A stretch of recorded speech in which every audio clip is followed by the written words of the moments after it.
Label بدلنے سے چیزیں بدلا نہیں کرتی. اپنے اخلاق پر محنت کرو یار, اپنے رویوں پر غور کریں. ایک تو سچ بولیں, اور دوسری تو ہم نے چیز اپنے نبی کریم سے سیکھنی ہے اور ہمیں بڑی ضرورت ہے, وہ ہے بردباری, تحمل مزاجی, ٹھہراؤ. اس سے نہ زندگی میں سکون آتا ہے. مقابلہ کر کے, بحث کر کے دشمنوں کو ہرایا نہیں جا سکتا. میں اکثر یہ بات کرتا ہوں, محفلوں میں آج بھی کرتا ہوں. میری ایک چھوٹی سی رائے ہے, آپ نے اختلاف کرنا ہوا تو کر لیجئے گا. میری رائے یہ ہے کہ میاں بیوی کے جھگڑے میں زیادہ غلطی میاں صاحب کی ہوتی ہے. دیکھو کتنا زیادہ گھورنا شروع کر دیا آپ نے مجھے. آپ نہ گھوریں, مہربانی کریں, آپ بڑا گھور رہے ہیں سخت قسم کا. وہ کہہ رہے ہیں ہم نے تو نیک آدمی سمجھ کے بلایا تھا. تو یہ کدھر کی وکالت کر رہا ہے. میاں بیوی کے جھگڑے میں زیادہ غلطی نہیں بولنا, تجھے پتا ہے میں اپنی رائے دے رہا ہوں, آپ اختلاف کر لیجئے گا, اس پر میں دلیل رکھتا ہوں. دلیل میری یہ ہے کہ عورت بیچاری کی عقل کمزور ہوتی ہے, تو میاں صاحب کی تو پوری ہے نا. تو پھر جھگڑا کس نے ختم کرنا تھا؟ تو میاں صاحب تو پورا مقابلہ کر رہے ہیں, ہر بات میں بحث کر رہے ہیں. آپ کا بردبار ہونا, تحمل مزاج ہونا, یعنی ٹھہراؤ ہو طبیعت میں, ذرا حوصلہ ہو. نہ سمجھ آئے تو حضرت سلطان صاحب سے پوچھ لیں. سلطان بہو کہتے ہیں 14 طبق کی دلے دے اندر تے اساں تمبو وانگو تانے ہو, دل دریا سمندروں ڈونگے, کون دلان دیا جانے ہو.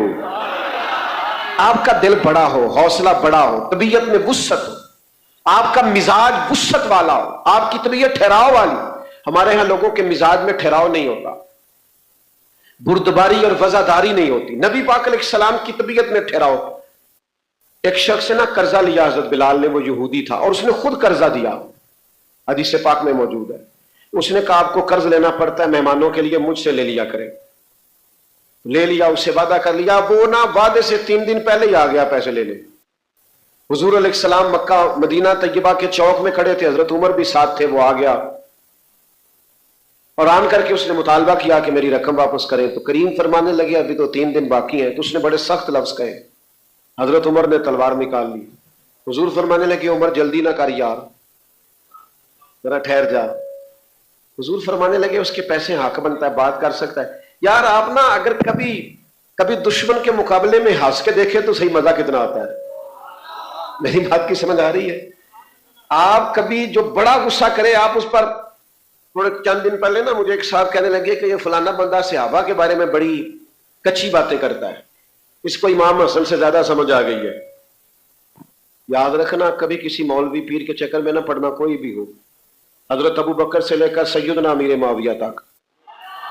خبردار کبھی کسی کے چکر میں نہ پڑنا, یہ اپنی تقریریں چمکانے کے لیے حالات خراب کرتے. بیٹا بیٹھ جائیے, آپ کو اللہ سلامت رکھے. آپ کے پیچھے جو لوگ ہیں ان کی غلطی کیا ہے, تشریف رکھیں اور بات سنیں, کسی چکر میں نہ پڑے. تو میں اس دوست سے کہہ رہا تھا تمہیں ان پہ غصہ آتا ہے, مجھے ان لوگوں پہ ترس آتا ہے, بیچارے اپنی آخرت خراب کر رہے ہیں. اور پھر یہ کہ آپ اپنی حیثیت دیکھیں, آپ بات کن لوگوں کی کر رہے ہیں. آپ زمین پہ بیٹھے اور ان کو حضور نے کہا صحابی کا نجوم. آپ زمین پر بیٹھ کر تاروں کو ہاتھ ڈال رہے ہیں, دیکھیں آپ کن کی بات کر رہے ہیں. اور یہی معنی, یہی جملہ ناسبی کے لیے ہے کہ تو تولتا نہ پھر, تیری نسل پاک میں ہے بچہ بچہ نور کا, اور تو ہے عین نور, تیرا سب گھرانہ ہی نور کا. ان کے لیے بھی یہی جواب ہے.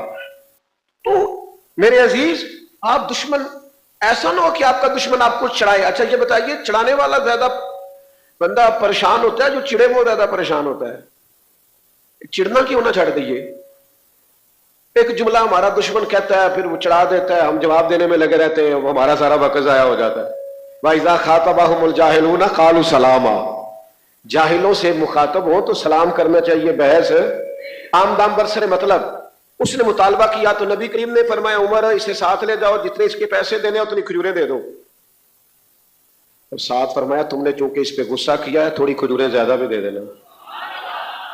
حضرت عمر کہتا ہے میں کھجوریں تول تول کے دے رہا تھا تو وہ میرے سے ہلکی ہلکی باتیں کرنے لگا حضور کے بارے میں. مجھے غصہ تھا, وہ باتیں کرتا, میں غصہ کرتا. سیدنا عمر کہتے ہیں وہ آخر میں کہنے لگا عمر مجھ پر جلدی نہ کر, میرا مسئلہ سمجھ جا, کچھ تو مجبوریاں رہی ہوں گی, یوں ہی کوئی بے وفا نہیں ہوتا. کہنے لگا میں نے جان بوجھ کے قرضہ دیا تھا حضرت بلال کو, میں جان بوجھ کے وقت سے چند دن پہلے لینے بھی آیا ہوں، اس لیے کہ میں یہودیوں کا عالم ہوں، تورات پڑھی ہوئی ہے، میں نے تورات میں اللہ کے آخری نبی صلی اللہ علیہ وسلم کی جتنی نشانیاں پڑھی تھی وہ ساری مدینے والے محبوب میں پائی جاتی ہیں۔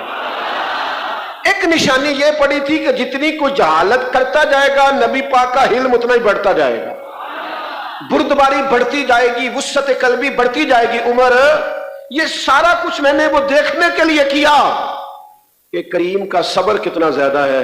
اب مہربانی کر مجھے ساتھ لے جا، معافی بھی دلا دے اور مدینے والے کا کلمہ بھی پڑھا دے۔ اگر آپ سے ماں باپ کی بات بھی برداشت نہیں نہ ہوتی پھر آپ کو علاج کی ضرورت ہے۔ دنیا میں سب سے بد نصیب بیٹا وہ ہے کہ جس کا باپ بھی اس سے بات کرتے وقت ڈرے کہ کہیں آگے سے بدتمیزی نہ کر دے، وہ بد نصیب ہے۔ او میرے یارو، حلم، بردباری، ٹھہراؤ، صبر، برداشت، آپ کا سینہ کشادہ ہو، آپ کو سہنا ہے۔ اور میں ایک آپ کو بات عرض کروں، نظریاتی لوگ ہمیشہ بردبار ہوتے ہیں، آپ پرواہ نہ کریں مخالفوں کی، اور لوگ آپ کو آ کے بلا وجہ بھی کہیں گے فلانا تیرے خلاف گل کردا سی، انہوں کہ یار جی وہ کردا سی تو چنگا ہوندا تے اتنے جواب دیندا، پہلے تو مزہ لے کے سنیے۔ ایک سیانے آدمی تھے، سمجھدار بزرگ، چلے ان کا کوئی نام فرض کر لے، محمد بشیر نام تھا، تو کسی نے آ کے ان سے کہا بشیر صاحب فلانا بندہ آپ کو برا بھلا کہہ رہا تھا، سیانے بندے تھے نا، لڑائیوں کا وقت نہیں تھا، کام بڑا کرنا تھا، ڈیوٹی بہت زیادہ تھی۔ کب بشیر صاحب فلاں آپ کو برا بھلا کہہ رہا تھا تو کہنے لگے یار چھوڑ، بشیر نام کے کئی لوگ ہیں، وہ پتہ نہیں کس کی بات کر رہا تھا، ہماری نہیں کر رہا تھا، ہمیں ضرورت نہیں۔ بردبار بنے، اور اگر آپ چپ ہو جائیں گے نا تو آپ باوقار۔ ایک بزرگ میرے پاس آیا کرتے تھے، ایک دن کہنے لگے پیر صاحب بچے بات نہیں سنتے، 100 باتیں دینی پڑتی ہیں پھر بھی کمرے میں نہیں آتے، چائے بھی نہیں پوچھتے۔ میں نے کہا ایک نسخہ دوں گا، چھوٹا آدمی ہوں لیکن امید ہے نسخہ کام کرے گا۔ کہنے لگے دے دے۔ میں نے کہا آج گھر جا کے آپ نے بولنا نہیں، صرف السلام علیکم کہنا ہے، کوئی بات ہی نہیں کرنی۔ وہ گھر گئے، کہتے میں نے جا کے السلام علیکم کہا اور سیدھا میں اپنے کمرے میں چلا گیا، نہ چائے مانگی، نہ پانی مانگا، نہ آواز دی۔ جس بہو پر سب سے زیادہ شکوہ تھا سب سے پہلے وہ آئی، کہنے لگی ابا جی صحت ٹھیک جے، روٹی لے آواں، کوئی شے کھانی جے؟ کہتے میں چپ ہوں چونکہ مجھے نسخہ ملا ہوا تھا۔ میں خبو جتن جتن تے ہر کوئی کھیڈے تو ہارن کھیڈ فقیرا، جتن دا مل کوڈی پیندا ہی ہارن دا مل ہیرا۔ وہ کہنے لگے کہ مجھے نسخہ ملا ہوا تھا۔ بیٹھ جائے عزیز بھائی، ذرا تشریف رکھیں، اللہ آپ کو سلامت برکتیں دے، اللہ آپ کو عزتیں دے۔ فرماتے تھوڑی دیر گزری تو پھر بیٹا بھی آ گیا، پھر بیٹیاں بھی آ گئیں، پھر گھر والے بھی سارے جمع ہو گئے، خیر تو ہے۔ تو میں سمجھ گیا شور کرنے سے نہیں بات سنتے، چپ رہنے سے سارے بات، ہم نہ بلا وجہ کا شور کرتے، بغیر سبب کے شور، شکوے شکوے گلے۔ ایک دن میرے پاس ایک دوست آ کے کہنے لگے پاکستان کے حالات کیسے ہیں؟ میں نے کہا بڑے اچھے ہیں۔ وہ بھی چپ کر گیا، جی میں تسی نہیں کر گئے سارے۔ مجھے کہنے لگا وہ کیوں؟ میں نے کہا یار یہ جو کچھ چل رہا ہے ہم تو شروع سے ایسا ہی دیکھ رہے ہیں، کوئی آ رہا ہے کچھ آ رہا ہے۔ ہم اس پر تبصرہ کرنے سے اگر ملک ٹھیک ہوتا ہے تو جتنے تبصرے ہمارے ملک میں ہوتے ہیں نا، ہم اپنے اپنے حصے کا کام کریں۔ شکوہ ظلمت شب سے تو کہیں بہتر تھا، اپنے حصے کی کوئی شمع جلاتے جاتے، اپنی اپنی ڈیوٹی کریں۔ شکوے کرنے سے بندے میں بے چینی پیدا ہوتی ہے، شکر کرنے سے طبیعت میں سکون پیدا ہوتا ہے۔ تیسری بات آپ کی خدمت میں جو عرض کر، ایک تو یہ کہا کہ دیانتدار رہیں، سچ بولے، دوسرا بردبار، اور تیسرا صبر بڑی نعمت ہے۔ صبر کا معنی بزدلی نہیں، صبر کا معنی فیصلہ اللہ پہ چھوڑنا، صبر کا معنی خوش تدبیری، صبر کا معنی اللہ کی رضا پہ رکنا، ٹھہرنا۔ کم و بیش 100 کے قریب آیتیں ہیں قرآن پاک میں صبر کے بارے میں۔ اور نوجوانوں سنو یار، 500 کے قریب احادیث و آثار ہیں صبر پر، اور ان ساری باتوں کا نچوڑ حضرت مولا علی شیر خدا نے بیان فرمایا۔ مولا کائنات فرماتے ہیں دین کے اندر جو وجود کے اندر، جسم کے اندر جو مقام سر کا ہے وہی دین میں مقام صبر کا ہے، اور ہمیشہ صبر جیتتا ہے۔ فوجیں، حکومتیں اور طاقتیں یزید کے پاس تھیں اور حسین ابن علی کے پاس صبر تھا، پھر جیتا کون؟ بول کے بتائیے کیوں صبر جیتا؟ کہ ان اللہ مع الصابرین، اللہ صبر کرنے والوں کے صبر نہیں کرتے, سویرے نتیجہ چاہیے. اور ہمارے نوجوان تو ابھی اللہ خیر کرے 6 مہینے نہیں ہوتے دین میں کوئی کام کرتے, وہ کہتے ہیں انقلاب کیوں نہیں آ رہا. ابھی 1 سال نہیں ہوتا نماز شروع کی, کہتے ولی کیوں نہیں بن رہے. وہ بھائی آپ اپنے حصے کا کام کریں, جب اللہ کو منظور ہوگا چیزیں بہتر ہو جائیں گی. ڈیوٹی میں کوتاہی نہ کریں. اچھا ایک بات بتائیں, اللہ کے جتنے انبیاء علیہم السلام بھی دنیا میں آئے نا, سارے کامیاب ہو کے گئے. ایسے ہی ہے نا, سارے نبی کامیاب گئے نا, لیکن کسی نبی کا کلمہ چند لوگوں نے پڑھا ہے, کسی کا چند 100 نے پڑھا ہے, پر نبی پھر بھی کیوں کامیاب گئے؟ کہ اللہ نے جو ڈیوٹی لگائی تھی وہ ڈیوٹی انہوں نے صحیح کر کے کی. ہمارے ذمہ ڈیوٹی کرنا ہے, نتیجہ اللہ پہ چھوڑے. امام حسین نے جو شہادت پیش کی ہے نا, اس کی مثال تاریخ انسانیت میں کوئی نہیں, ایسی کوئی مثال نہیں, نہ اس سے پہلے نہ اس کے بعد. لیکن کیا سویرے یزید کا تختہ الٹ گیا تھا؟ وہ تو 4 سال پھر بھی حکومت کر گیا. اور امام حسین نے اس طرح گھیر کے مارا ہے یزید کو کہ قیامت تک کے لیے حکومت امام حسین کو ملی ہے. آپ کے اندر صبر ہو, صبر, آپ سہ جائیں, آپ کے دشمن آپ کے صبر میں ڈوب کر مر جائیں, غرق ہو جائیں, کوئی چیز پیچھے نہ بچے, آپ کے اندر اتنا صبر ہو. کہ مسلمان صبر ہی نہیں کرتا, ٹھہراؤ ہی نہیں ہے, ہر وقت شکوے کر. مجھے بتاؤ, یہ جو دکھ بتاتے ہو لوگوں کو آ کے میرا بل زیادہ آ گیا ہے اور میں غریب بڑا ہوں اور گزارا نہیں ہوتا, پھر بندے دے دیتے ہیں پیسے. وہ تو الٹا تبصرہ کرتے آپ کے جانے کے بعد, کہنے 4 بھرا نے کم کیوں نہیں کرتے. ہاں, آپ سیٹھوں نوابوں کے سامنے ہاتھ پھیلاؤ گے وہ توہین کرتے ہیں. اور اب تو یہ موضوع لوگ ہمارے ملک کے اندر اسی لیے چھیڑتے ہیں کہ تھوڑا فیم مل جائے, ہم غریبوں کی بات کر رہے ہیں. یہ تو اس غریب کو پتا ہے جس کے پاس واقعی پیسے کوئی نہیں بل دینے کے, اس کے علاوہ کوئی جان سکتا. آپ حالات ہو, بیماری ہو, آزمائش ہو, پریشانی ہو, اس کا مقابلہ صبر سے کریں, صبر سے.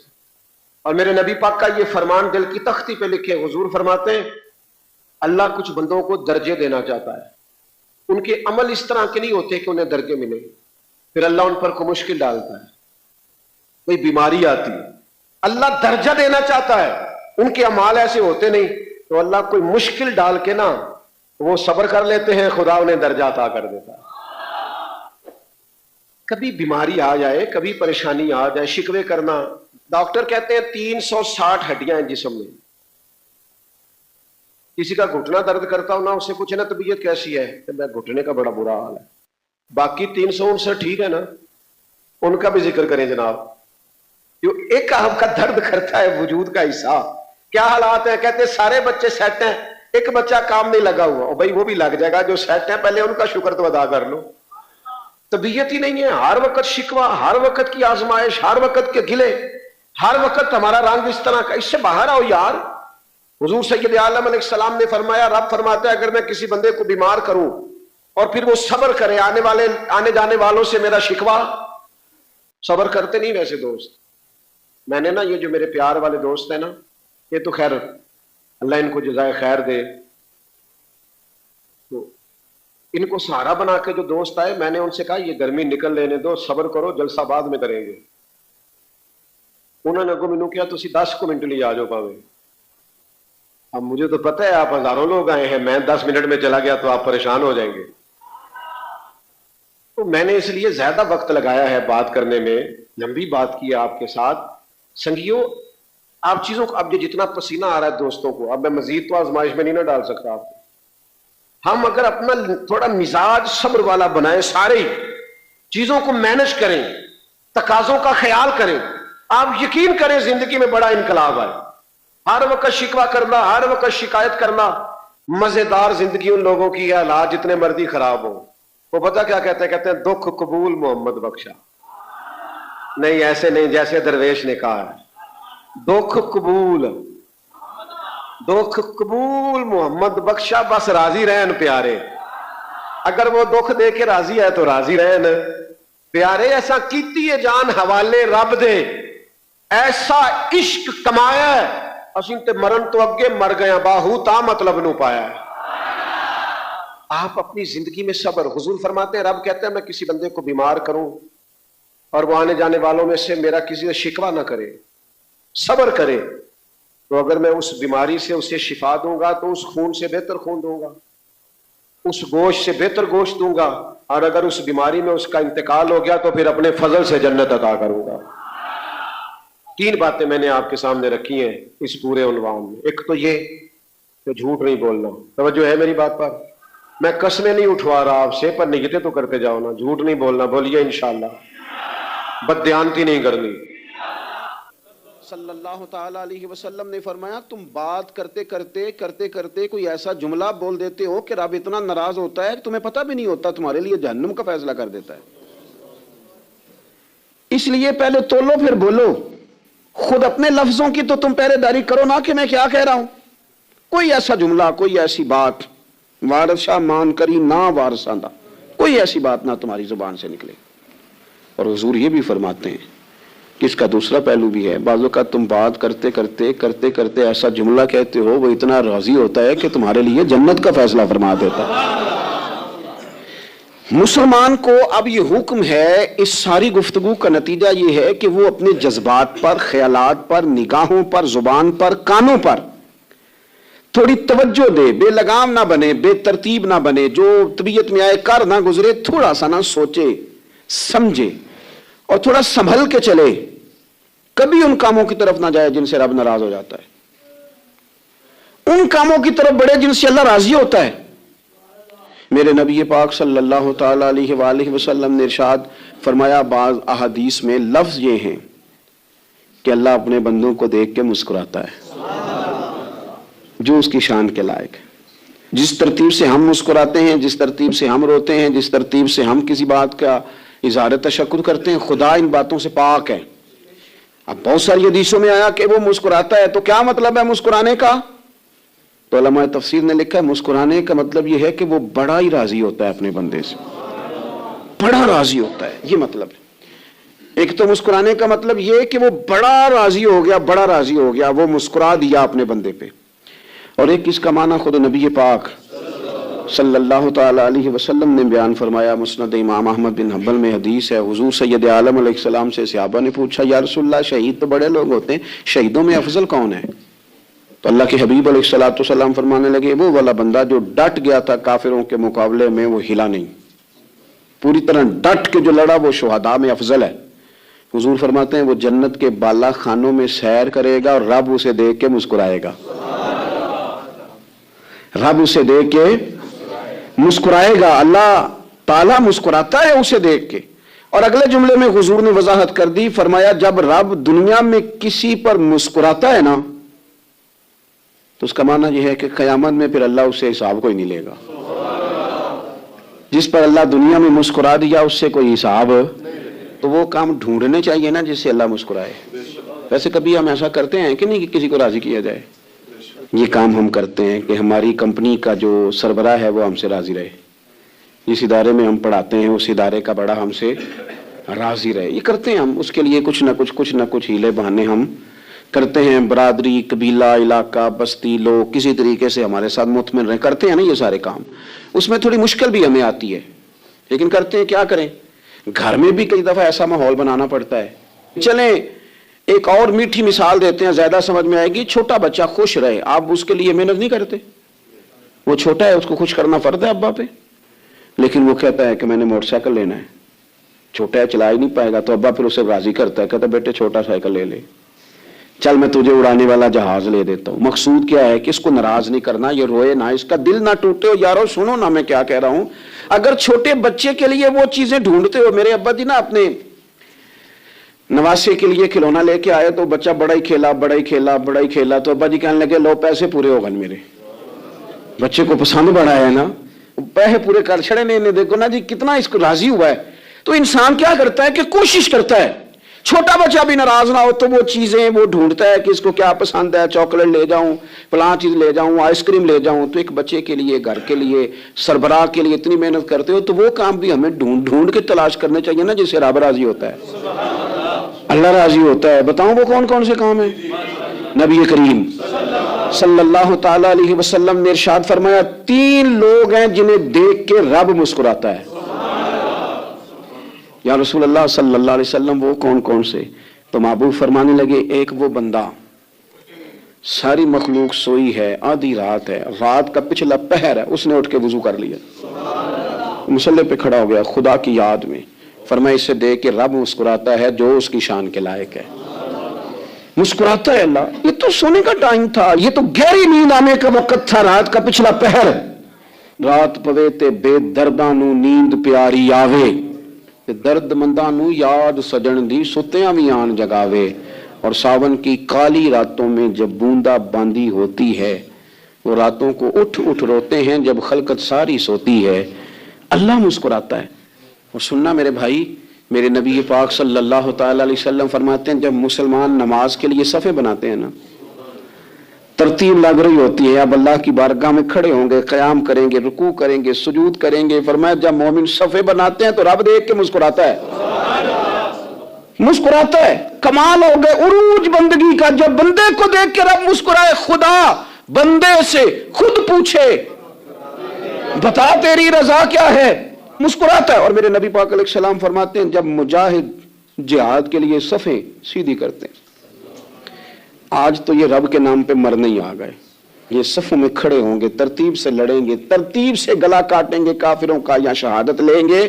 فرمایا جب جہاد کے لوگ صفیں بناتے ہیں تو رب انہیں دیکھ کے مسکراتا ہے. کتنے نصیبوں والا وہ بندہ ہے جسے دیکھ کے مسکرا دیا. او یار کبھی تیرا بیٹا تیرے سامنے مسکرائے نا چھوٹا، تو تیرا دل باغ باغ ہو جاتا ہے. تیری ماں بیمار کسی ایک دن صحیح طرح ہنس پڑے تو طبیعت خوش ہو جاتی. مجھے بتاؤ نا جس کا رب بھی اسے دیکھ کے ہنس پڑے جو اس کی شان کے لائق ہے، کیا اس بندے کے نصیبے ہیں، کیا اس کے مقدر ہیں. آپ اس مقام پر اپنے آپ کو لائیں. اب دیکھیں نا یہ حدیث ہم نے سن لی، اب ہم نے نا اس طرح صفحے نہیں بنانے جس طرح ساری دنیا. آپ ذرا صفحے بھی شوق سے بنائیں گے، آپ ذرا تھوڑا سا شوق پیدا کریں گے. بھئی یہ تو میں وہ کام کرنے لگا ہوں جسے دیکھ کے رب مسکراتا ہے. نبی پاک صلی اللہ علیہ وسلم نے فرمایا جب کوئی بندہ توبہ کرتا ہے نا، ہم توبہ کا رٹا لگاتے ہیں، یا اللہ میری توبہ یا اللہ. اور توبہ کا تو مطلب یہ ہے کہ پچھلے گناہوں سے پکی توبہ، آج کے بعد یہ غلطی نہ کرنے کا پکا وعدہ. تو نے ساری شب برات رو کے گزاری ہے، بتا سویرے جھوٹ جوڑنے کا ارادہ ہے تیرا، آج کے بعد رشوت تو نہیں نہ لے گا، ملاوٹ تو نہیں نہ کرے گا، یہ توبہ ہے. اور اگر سارے کام اسی طرح کرنے تو پھر یہ توبہ کا رٹا ہے، جتنا مرضی لگاؤ. حضرت علی بن ربیعہ رضی اللہ تعالیٰ عنہ فرماتے ہیں میں مولا علی کے ساتھ تھا، مقام حرہ کی طرف جا رہے تھے، حضرت علی نے ہاتھ اٹھا کے دعا مانگی ہماری تعلیم کے لیے. ورنہ حضرت علی ہم صحابہ کو محفوظ عن الخطا تو مانتے ہیں نا. ہاتھ اٹھا کے کہا اے اللہ ہمارے گناہ بخش دے، تیرے علاوہ کوئی معاف کرنے والا نہیں. اور پھر حضرت علی آسمان کی طرف دیکھا اور دیکھ کے نا حضرت علی بن ربیعہ کو تو مسکرائے. حضرت علی بن ربیعہ کہنے لگے حضور مسکرائے کیوں؟ وہ فرمانے لگے ایک دن میں حضور کے ساتھ اسی طرح آیا تھا، اسی طرح حضور نے دعا فرمائی تھی ہماری تعلیم کے لیے، اور پھر حضور مجھے دیکھ کے مسکرائے تھے اور فرمایا جب کوئی بندہ رب کی بارگاہ میں اس طرح استغفار کرتا ہے تو رب مسکراتا ہے اور مسکرا کے فرماتا دیکھ لو میرے بندوں کو پتا ہے کہ میرے علاوہ معاف کرنے والا کوئی نہیں. انہیں پتا ہے، تم اس کی بارگاہ میں رجوع تو لاؤ، آؤ تو صحیح دو آنسو لے کر. اقبال کہتے ہیں کہ موتی سمجھ کے شان کریمی نے چن لیا، قطرے تو گرے میرے ار کے انفعال کے. دو میں نے آنسو بہائے تھے تو اس کے کرم نے تو موتی سمجھ کے چن لیے. سنو نا حضور اس استغفار کو اللہ کو یار رات کو توبہ کر کے سونا چاہیے. ہمیں کچھ غلطیاں ہم کرنا نہیں چاہتے پر ہم سے ہو جاتی ہیں، کچھ دل ہم توڑنا نہیں چاہتے پر وہ ٹوٹ جاتے ہیں، ہماری مجبوری ہوتی ہے ٹوٹ جاتے ہیں. رات کو اس کی بارگاہ میں ہاتھ باندھ کے کشکول طلب دراز کر کے خوب استغفار پڑھنا چاہیے کہ مالک بندے ہیں نا کیا کریں، نفس کا ساتھ ہے، دنیا کا ساتھ ہے، خواہشات نفسانیہ، مالک معاف کر دے. درد سے توبہ، رسم نہ ہو، کہانی نہ ہو، لفظ نہ ہو، جملے نہ ہو، اور جناب ایسے لوگوں کے بیچ بڑے ہاتھ باندھ کے اور بڑا کوئی ضرورت نہیں. آپ اکیلے اپنی چارپائی پہ بستر کے اندر منہ دے کے بھی درد سے کہیں گے نا معاف کر دے تو وہ تو مہربانی بڑا ہے.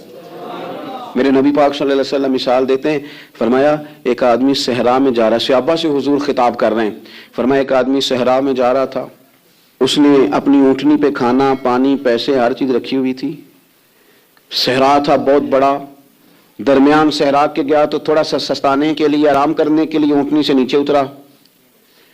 اب اس نے اونٹنی کی لگام، اونٹنی کی نکیل اپنے سرہانے کے نیچے رکھی، ہاتھ کے ساتھ پکڑی اور سو گیا. تھوڑی ہی دیر کے بعد جب اس کی آنکھ کھلی تو دیکھا اونٹنی غائب ہے. صحرا میں وہ پیدل نہ آگے جا سکتا ہے، نہ پیچھے جا سکتا ہے، نہ دائیں نہ بائیں. کھانے کو روٹی نہیں، پینے کو پانی کا قطرہ نہیں. تھوڑا ادھر بھاگا ادھر بھاگا، تھک گیا. کریم محبوب فرماتے ہیں وہ پوری طرح نڈھال ہو گیا اور مایوس ہو گیا. معاذ اللہ، مایوس ہو کے دوبارہ اسی جگہ آ کے لیٹ گیا جہاں پہلے لیٹا تھا. انتظار کرنے لگا کہ اب موت ہی آئے گی، آخری وقت ہے. اب نہ میں پیدل یہ صحرا کراس کر سکتا ہوں، نہ پیچھے جا سکتا ہوں، نہ کھانا ہے نہ پانی ہے، سوائے موت کے کوئی سہارا نہیں. حضور فرماتے ہیں وہ رستے میں دوبارہ لیٹ گیا. اچانک اس نے رخ بدلا تو اونٹنی سامنے کھڑی تھی. حضور نے صحابہ سے پوچھا بتاؤ نا اسے بھلا کتنی کو خوشی ہوگی؟ یا رسول اللہ جسے نئی زندگی مل گئی ہے. آپ دیکھیں نا سارے ڈاکٹروں نے کہہ دیا کہ اس کے تو گردے، معدہ، جگر ہر چیز ختم ہے، گھر لے جاؤ خدمت کرو. ہر طرف پریشانی ہے. وہ بندہ بھی سمجھ گیا ہے کہ آخری وقت آ گیا، کل جاؤں پرسوں جاؤں. تیاری ہو گئی، سب لوگ آ گئے، باہر والے بھی آ گئے. یہ ماحول ایک عجیب رنگ اختیار کر گیا. اچانک ایک ڈاکٹر نے آ کے کہا نہیں غلطی لگ گئی تھی. مجھے بتائیے انداز کیا ہوتا ہے؟ بغیر دعائی کے بندہ اٹھ کے کھڑا نہیں ہو جاتا. او میں تو بچ گیا ہوں. نبی پاک صلی اللہ علیہ وسلم فرمانے لگے اس کی اونٹنی مل گئی. بتاؤ بھلا اسے کتنی خوشی ہوگی؟ یا رسول اللہ وہ تو دوبارہ دنیا میں آ گیا. حضور فرمانے لگے اسے کچھ بھی خوشی نہیں ہوئی. جب کوئی رب کا گناہگار بندہ آ کے توبہ کرتا ہے، رب کو اس سے کئی گنا زیادہ خوشی ہوتی ہے. میرا بندہ آ گیا ہے، میرا بندہ آ گیا ہے، میرے گھر آ گیا.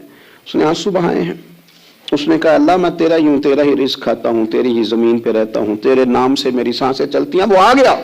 فرمایا اس اونٹنی والے سے زیادہ رب کو خوشی ہوتی ہے جب گناہگار آ کے توبہ کرتا ہے. گناہگاروں کے آنسو اس کی بارگاہ میں بڑے مقبول ہیں. لیکن ہم رسم ادا کرتے ہیں، توبہ نہیں کرتے. ہم اپنے آپ کے ساتھ دھوکہ کرتے ہیں، جھوٹ بولتے ہیں.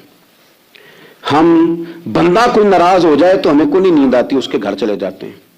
ہم اپنے سارے رشتوں کو، تعلقات کو مینٹین کر کے رکھنے کے عادی ہیں. ہمیں پتا ہے کہ وہاں میں نہیں جا سکا تو بیٹا بھیجتا ہوں، فلاں شادی پہ میں نہیں جا سکا تو بھتیجا بھیجتا ہوں، بھائی بھیجتا ہوں.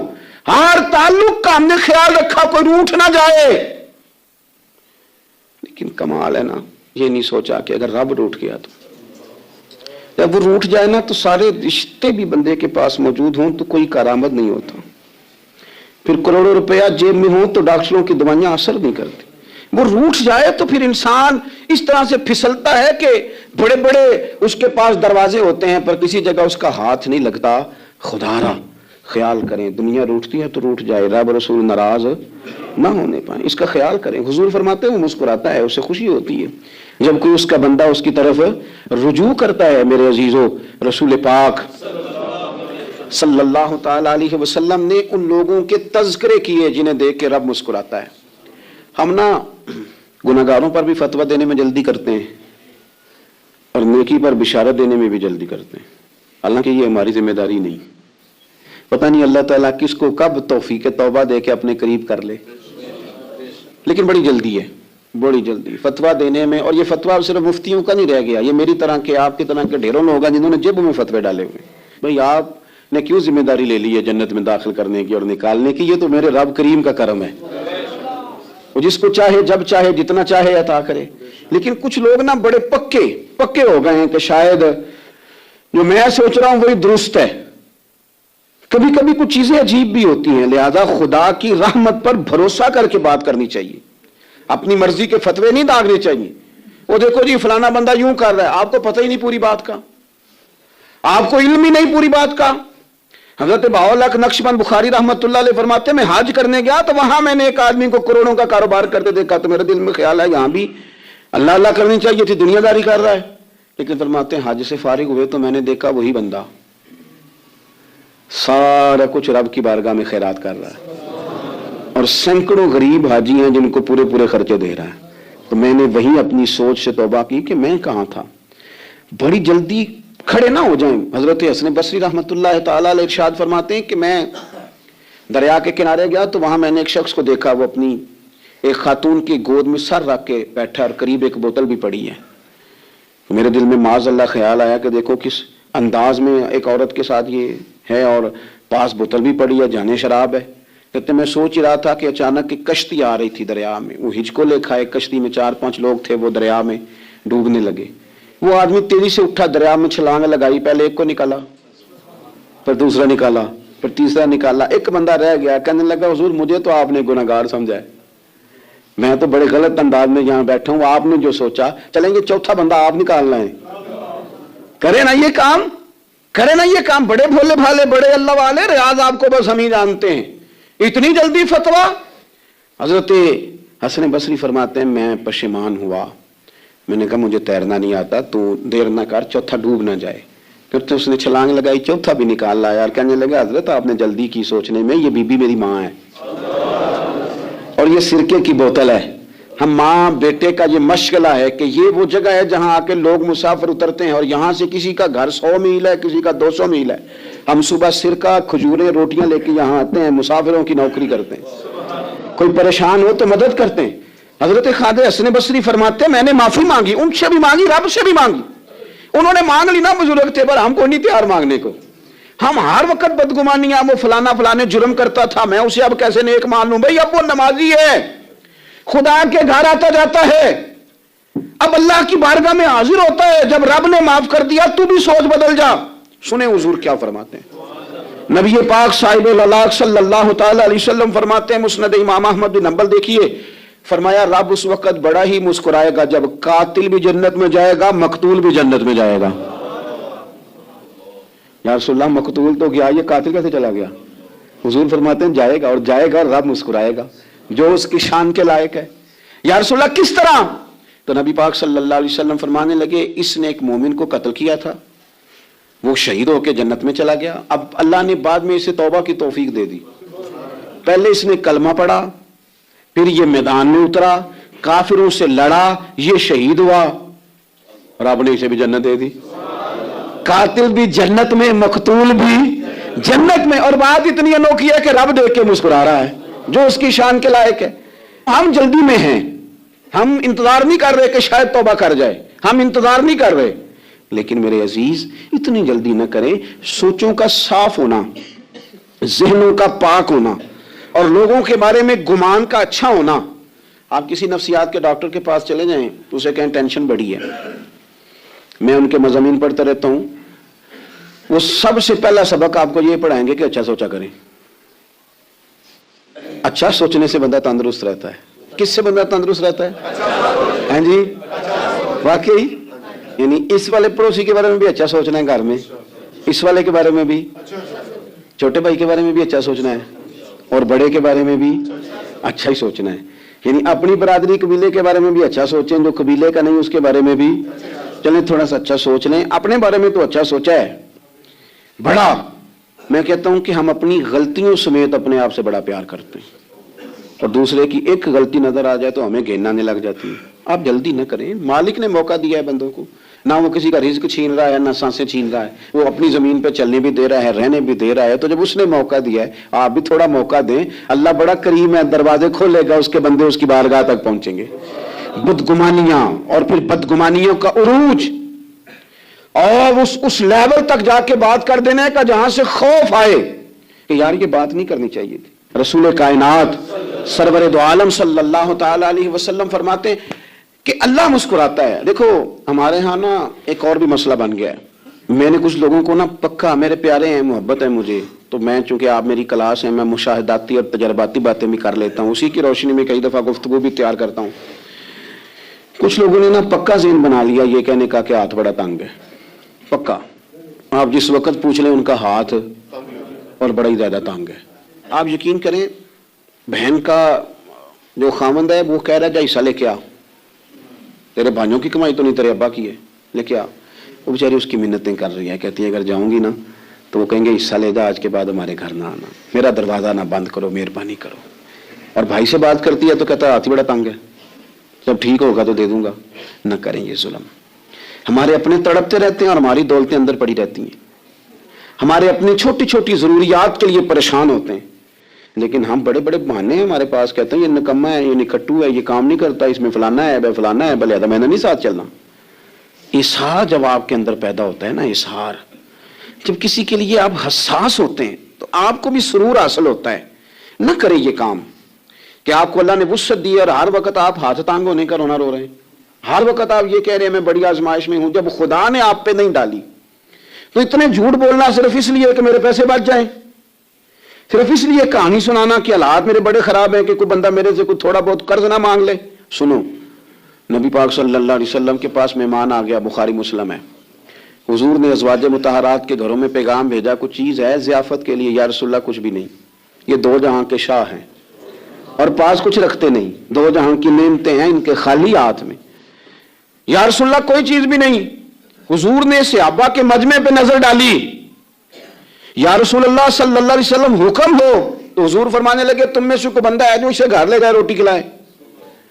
ایک صحابی اٹھے فوراً، حضور میں لے کے جاتا ہوں کھانا کھلاتا ہوں. فرماتے ہیں میرے گھر میں صرف بچوں کا کھانا تھا،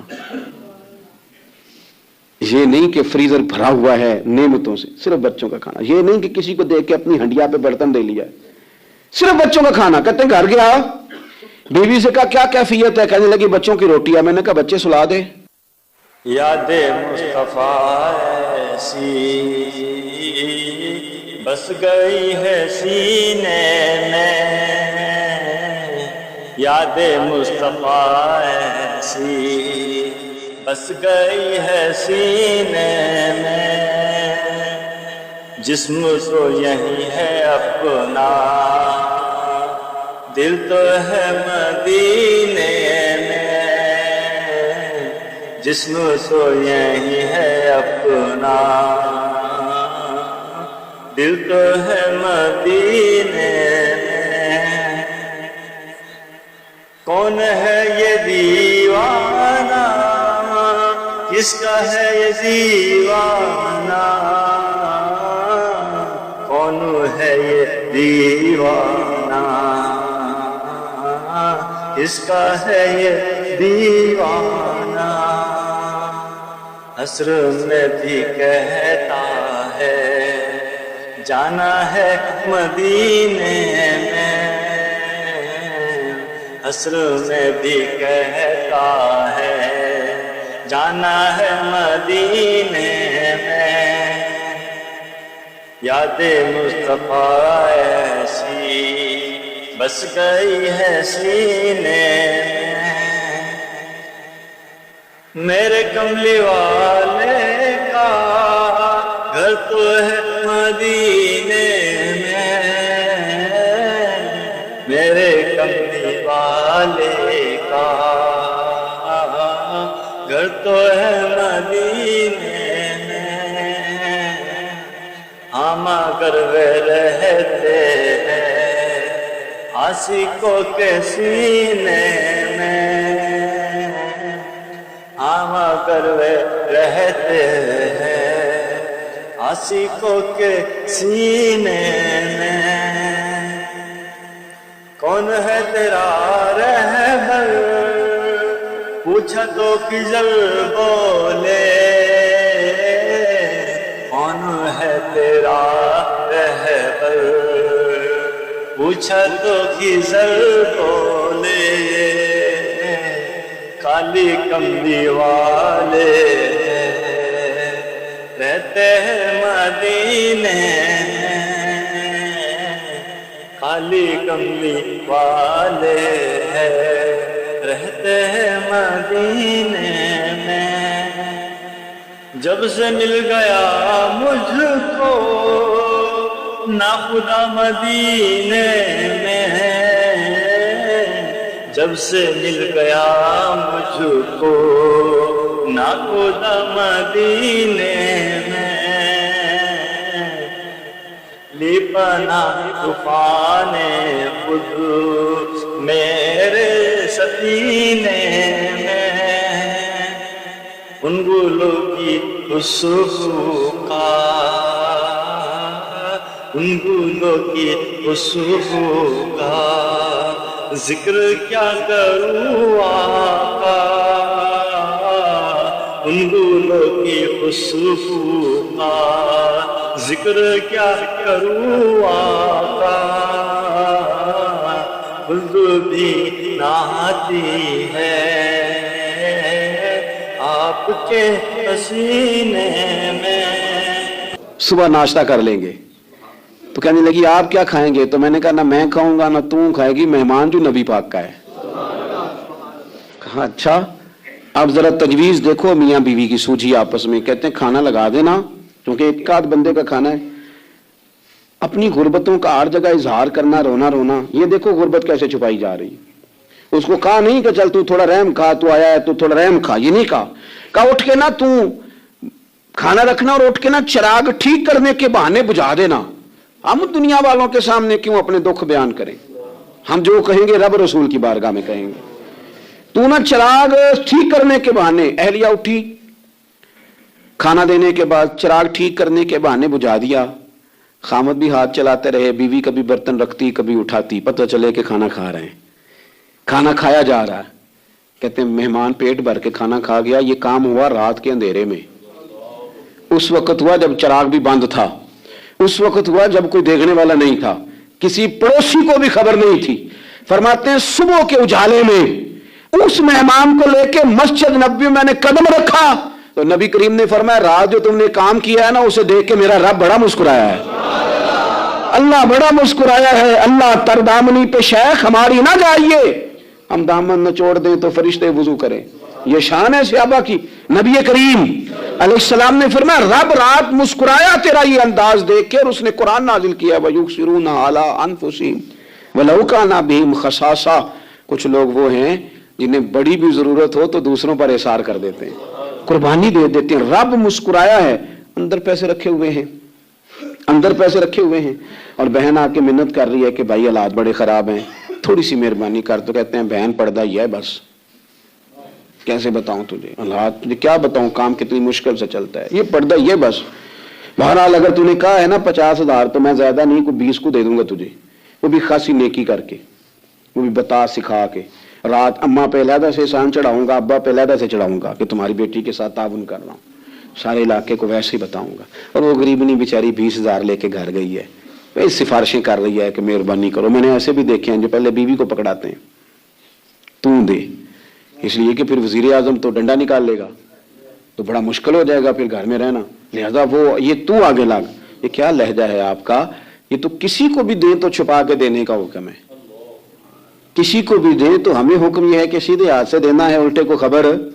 اور یہ جو بالکل ہی اپنے ان پر تو پردہ پوشی آپ کے لیے ویسے ہی ضرورت تھی. میرے عزیز رب مسکراتا ہے. میرے نبی پاک علیہ السلام نے یہ اعمال ہمیں بتائے جن پر اللہ مسکراتا ہے، خوش ہوتا ہے. اور بعض لوگوں کو حضور نے نامینیٹ کیا.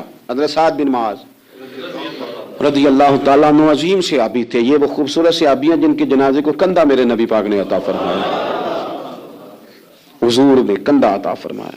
کمال ہو گئی. نرخ بازار محبت کا انوکھا ہی ہو گیا، خود خریداروں میں شامل آ کے مولا ہو گیا.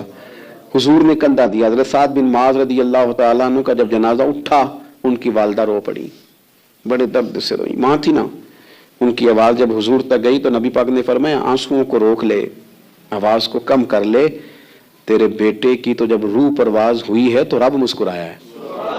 جس کے آنے پہ رب راضی ہو مسکرا دے جو اس کی شان کے لائق ہے. یہ تو وہ لوگ ہیں کہ جن کے جانے پر نا رب، وہ کسی نے کہا تھا کہ میرے مرنے پہ ہر سو شور مچ جائے گا، دیکھو گے میرے مرنے پہ ہر سو شور، تمہیں پتہ چل جائے گا جب ہم جائیں گے.